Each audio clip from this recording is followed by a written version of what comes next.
So you talked about what brings you joy in your church life. What's the most difficult aspect of being a senior pastor, senior minister?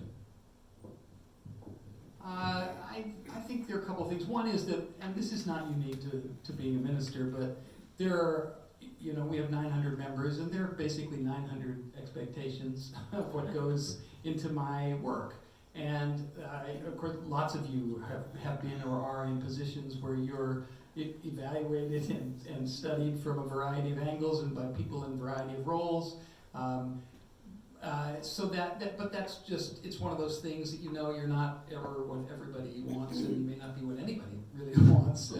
And there's a kind of for me, there's a desire to be whatever I can be in this role and to fill as much of it as I can. And so that's a little hard. I also am aware that while lots of people have lots of expectations on them, there is a kind of uniqueness to the pastorate where the expectations that come are, some of them are life and death expectations.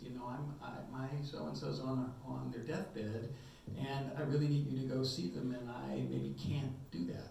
Or the timing is just impossible, or Mark and I and nobody can do what needs to be done, and that there can be immense disappointment, there can be real anger at us, because while I'm thinking of Mark and I in the same way, while we're not identified with God, we are associated with God. And when you let down somebody's expectations of what God is about, it's a really severe letdown. And there's a kind of pressure that goes with that can be very that can be difficult.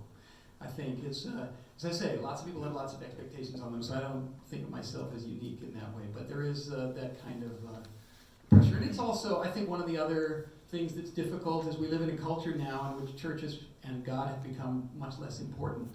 And this is my passion, and so I want as many people to be part of that as possible. And so it's kind of a sad thing to me to watch the culture kind of move in different directions.